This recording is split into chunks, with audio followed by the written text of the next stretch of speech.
gas-powered magnetic grapple gun, the 350-pound test monofilament.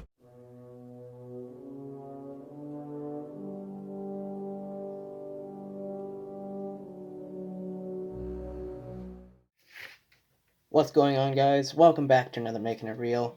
Today I'm just going to be showing you how I made a real-life Batman grappling gun. I'm just going to be explaining what parts I put into it because it's just too simple not to. So without further ado, let's get started. The first prototype I made had a lot of extra parts that were just unnecessary.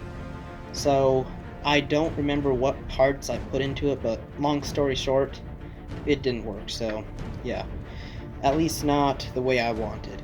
I was lucky to get it to shoot about 5 feet, and that's without the rope. I mean, this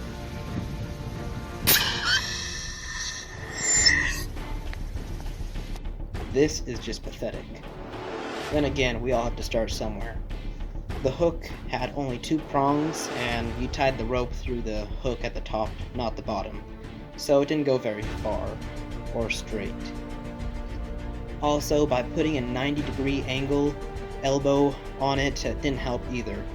The reason for that is because it restricts the flow of gas, making it shoot less. So I decided to put a 45-degree angle on it, elbow on it, instead, like the Arkham video game version of the grappling gun. But it still didn't help much. However, I did change the hook at this part.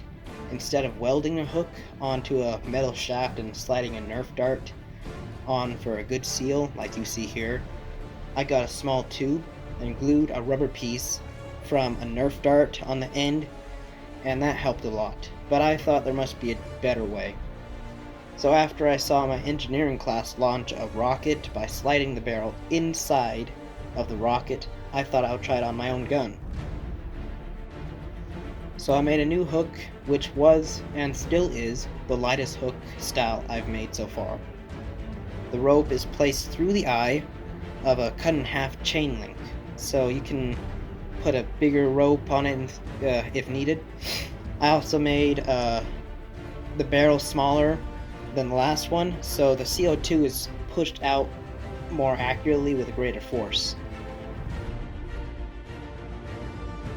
So now we go on to the finished product.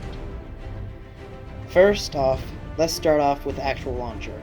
The launcher is powered by a 12-gram CO2 cartridge. And how I've done that is I've gone on Amazon, which I'll leave a link in the description below for this. I've gone a 1/2-inch brass ball valve, which I use as the trigger. On one end, I have a 1/2-inch 12-gram CO2 cartridge adapter attached to it. And on the other end, I have a 1/2-inch ball valve reducer, which reduces down to a 1/8 inch hole, and connected to that I have a 1/8 inch nipple as a barrel. Now when you have all this put together, it just looks like a wand basically, or a really big pen, I guess. However, I did take a piece of round tubing and a piece of square tubing, which I cut to the right length for my hand and right angle and all the stuff I thought was good, and I then JB welded it onto the brass ball valve, making sure none of it got onto the CO2 adapter so it could still open and close. I made sure not to have any right angles or 45-degree angles on where the CO2 connected to the ball valve, because the straighter the line the gas has to travel, the more pressure you're going to have in the first place. So I just connected the adapter to the valve instead of to an angle. So now we have the launcher all built. Now we need to build something to launch, which is where I got stuck a little bit. I swapped through so many different hook styles, trying to figure out which one would be the strongest and the lightest, and still heavy enough to pull the rope out instead of just plopping there. Just a lot of different variables I really don't want to go over right now. But anyways, I soon figured out that having the hook slide over the barrel instead of inside the barrel had the best results to letting it go further. You're going to have to make the hook from scratch, but I made it out of some tubing I got at Home Depot. The size of that tubing is a 1/2 inch by 3 feet. And then I just took some sheet metal and that I thought was good thickness and cut out a shape on a plasma cutter.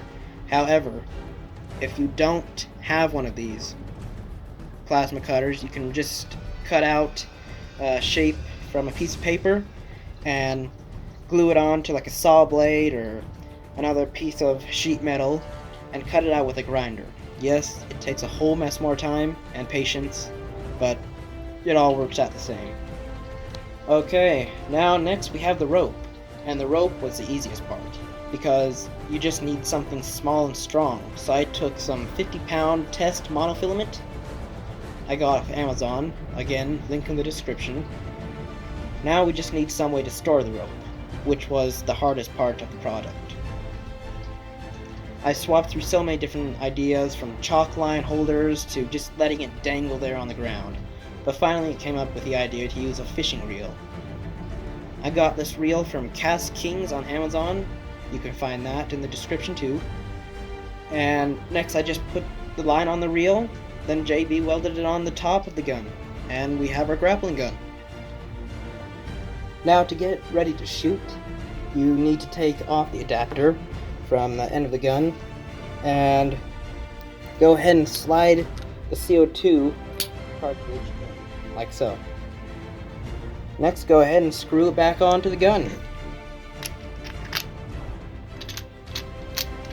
Before you pressurize it and puncture the end of it, make sure that this valve is pushed down this way so you can pressurize it and you don't lose all the gas.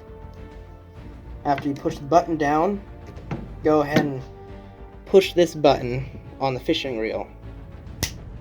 That will loosen it so you can fire it, and this string will go with it. Now we're ready to shoot. Let's go outside and shoot it.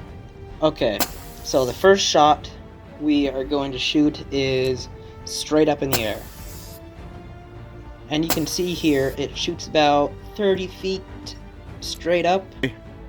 Next, we're going to shoot it at a 45-degree angle, which shot at about 50 feet or so out, straight out. And finally, last but definitely not least, we're going to shoot it straight out. And you can see here it shoots about 20 feet or so.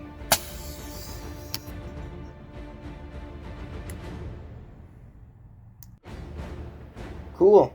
So, long story short, I'd like to thank all my welding teachers, and my parents, and of course my engineering teacher for helping me get this far with this grappling gun.